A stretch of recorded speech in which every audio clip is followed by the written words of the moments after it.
छत्तीसगढ़ की सियासत अब गर्म होने लगी है और ऐसा होना लाजिमी भी है, क्योंकि प्रदेश में 7 महीने बाद विधानसभा चुनाव होना है। विधानसभा चुनाव के मद्देनजर यहाँ की राजनीतिक पार्टियां अब एक्टिव हो गई है और इन्होंने जनता के बीच में भी जाना शुरू कर दिया है। ऐसे समय में विधायकों के प्रदर्शन, क्षेत्र के विकास और राजनीतिक उथल पुथल पर बात न की जाए तो नाइंसाफी होगी।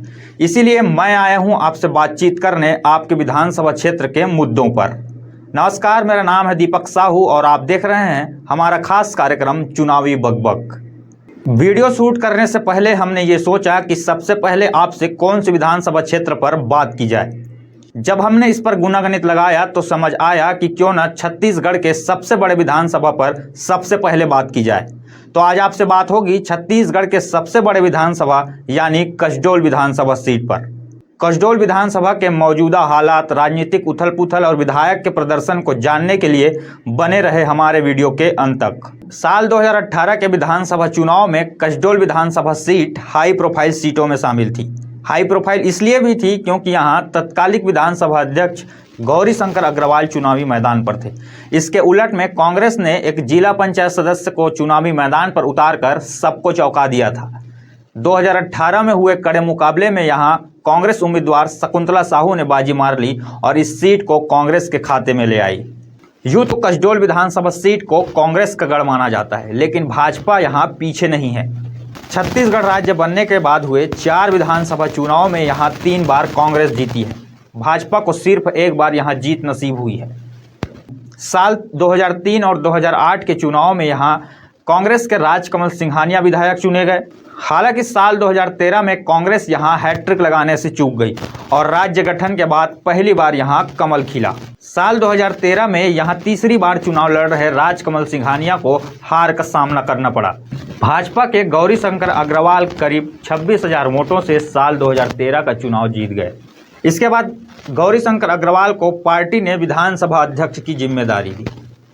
अब आता है साल 2018 का चुनाव। साल 2018 में भारतीय जनता पार्टी ने एक बार फिर गौरीशंकर अग्रवाल को मौका दिया। वहीं कांग्रेस ने एक जिला पंचायत सदस्य शकुंतला साहू को चुनावी मैदान पर भेजकर सबको चौंका दिया। साल 2018 में हुए कड़े मुकाबले में कांग्रेस की शकुंतला साहू ने भारतीय जनता पार्टी के गौरीशंकर अग्रवाल को करीब 48,000 वोटों के अंतर से हरा दिया। इस सीट पर 2018 में कांग्रेस की शकुंतला साहू को करीब 1,21,000 वोट मिले।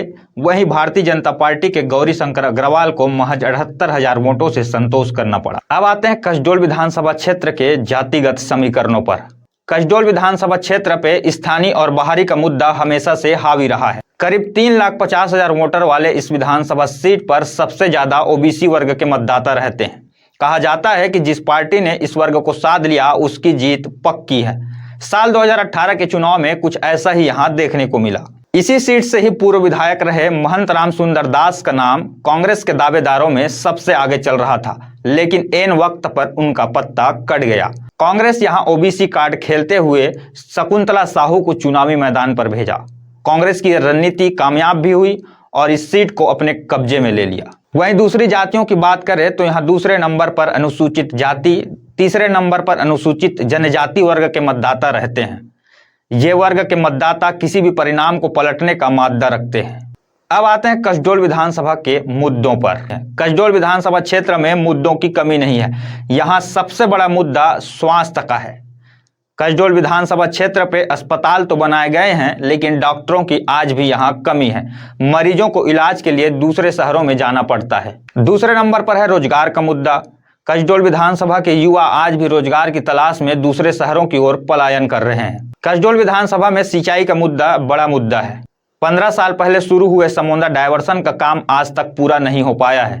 इसके कारण किसानों को सिंचाई के लिए भगवान के भरोसे रहना पड़ता है। कई बार इस इलाके को सूखा का भी सामना करना पड़ा है। अब आते हैं कसडोल विधानसभा क्षेत्र के परिणाम पर। साल 2023 में कसडोल विधानसभा में कौन जीत सकता है? कसडोल विधानसभा के मौजूदा राजनीतिक हालात और सियासी समीकरण को देखें तो यहाँ भारतीय जनता पार्टी का पलड़ा भारी नजर आता है। कांग्रेस को यहाँ एंटी इनकम्बेंसी का शिकार होना पड़ सकता है। बहरहाल देखने वाली बात होगी कि चुनाव के आते आते कांग्रेस इन चुनौतियों से कैसे निपटती है। आज के लिए इस वीडियो में बस इतना ही। फिर आपसे मुलाकात होगी एक नए वीडियो में नए विधानसभा क्षेत्र के मुद्दों के साथ। तब तक के लिए जय जोहार, जय छत्तीसगढ़।